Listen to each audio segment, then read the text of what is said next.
Olá, boa tarde. Você acompanha agora as principais notícias do Brasil e do mundo desta terça-feira. E o faturamento do setor de estacionamentos caiu em até 80% nesta pandemia. O home office e o isolamento levaram ao fechamento de unidades e até demissões. O setor de estacionamentos e garagens no Brasil enfrenta uma séria crise provocada pela pandemia de Covid-19. Além da limitação de funcionamento, outra medida que impactou fortemente o segmento foi a adoção do home office, sistema de teletrabalho implementado por muitas empresas para cumprir com as regras de isolamento social.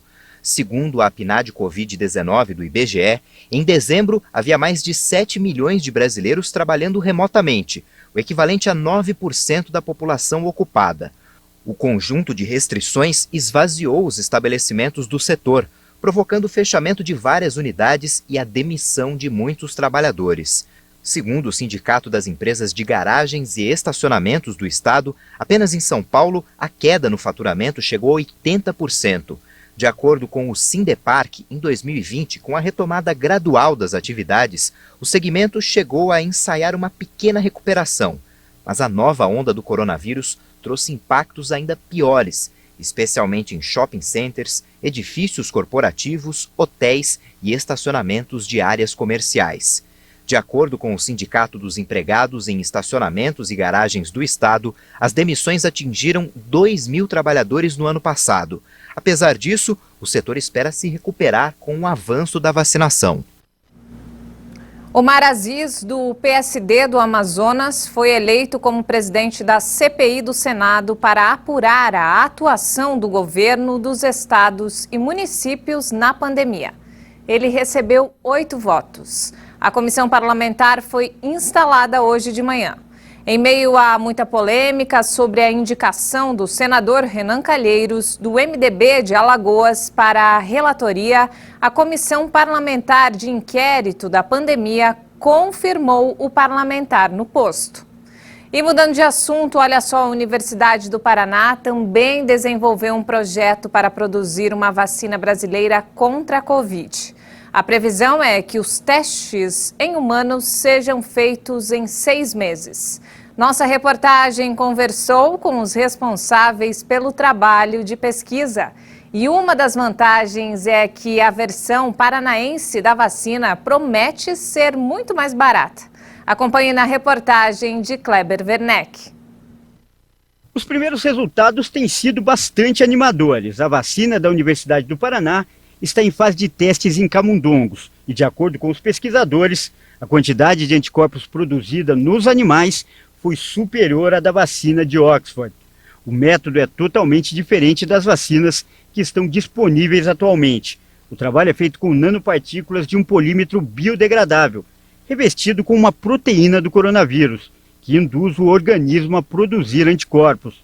Esse biopolímero é utilizado como um veículo, um carreador da proteína do vírus, que leva a proteína até as nossas células de defesa. Uma vez que as células de defesa entram em contato com esse material, elas montam uma resposta imune contra o vírus, né? Então, não usa o vírus vivo, ou inativado, ou um outro vetor viral, só usa aquela parte do vírus que é reconhecida pelo nosso sistema de defesa, e esse carreador, que é um biopolímero biodegradável, biocompatível. A vacina paranaense é produzida só com insumos nacionais e, por isso, promete ser mais barata do que as outras. Para se ter uma ideia, a previsão de preço varia entre R$ 5 e R$ 10 cada dose, enquanto uma importada chega a custar mais de R$ 200 uma única dose. É uma tecnologia que foi desenvolvida aqui, é uma tecnologia que a gente já tem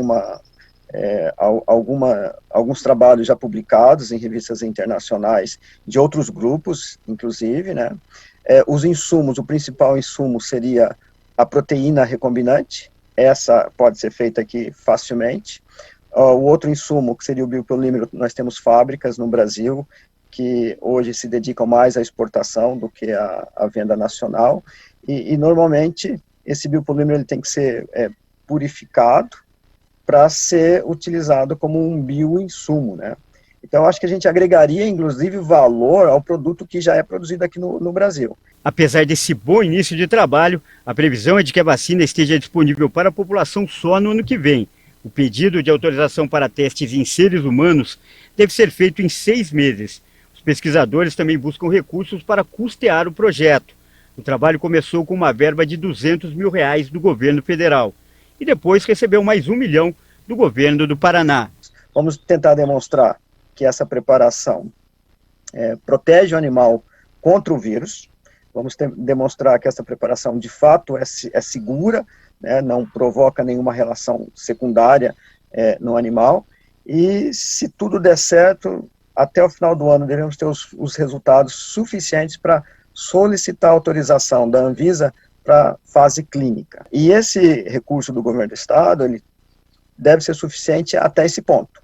A fase clínica é outra conversa, são outros valores. Então, se a gente quiser chegar lá, ou seja, produzir a vacina em larga escala para a população, uma vacina segura, efetiva, de alta eficácia, nós vamos ter que pensar em centenas de milhões de reais e até bilhão de real. Além da vacina do Paraná, existem no país outros 2 projetos em estágios avançados na busca por imunizantes. A Butanvac, que está sendo pesquisada pelo Instituto Butantan, e outra pela Faculdade de Medicina de Ribeirão Preto, da USP. Esses 2 trabalhos aguardam autorização da Anvisa para a realização de testes em seres humanos. Eu vejo esse momento como o momento de apoiar essas iniciativas, porque nem todas essas iniciativas vão chegar a um produto no final, mas nós precisamos ter alguma dessas iniciativas chegando no produto final para termos essa independência tecnológica. Vacina hoje é quase que uma questão de segurança nacional. E nos destaques internacionais, a Justiça da Rússia ordenou a suspensão das atividades do grupo de Alexei Navalny, o principal político de oposição no país. Além da proibição, o Ministério Público da Rússia ainda pede para que o grupo seja considerado extremista. A promotoria acusa as entidades de criar as condições de desestabilização da situação social e sociopolítica na Rússia, se escondendo em slogans liberais. O escritório de Navalny em Moscou declarou na rede de troca de mensagens Telegram que já não podia trabalhar no velho formato porque seria perigoso demais para os funcionários e seguidores. Mas os opositores prometeram que vão continuar pessoalmente a lutar contra a corrupção, contra o partido no poder Rússia Unida e o presidente Vladimir Putin. A decisão provocou reações imediatas em países ocidentais como a Alemanha, cujo governo qualificou a medida como incompatível com o Estado de Direito. Navalny, opositor ferrenho do Kremlin, terminou na última sexta-feira uma greve de fome de 24 dias em uma penitenciária. Os escritórios das organizações e casas de colaboradores foram objeto de operações policiais em várias ocasiões nos últimos anos. A oposição denunciou uma perseguição judicial destinada a calar as críticas. E para encerrar, olha só essa história. Organizadores de um show que serviu como teste clínico para buscar formas seguras de celebrar um evento após a Covid-19 anunciaram que não há nenhum sinal de contágios depois do espetáculo que contou com 5.000 pessoas. O evento aconteceu em março. Os espectadores não precisaram respeitar o distanciamento físico, mas utilizaram máscaras e não há nenhum sinal que possa sugerir a transmissão da doença dentro do evento. Todos os participantes foram testados e usaram máscaras PFF2, do tipo que garante uma proteção maior.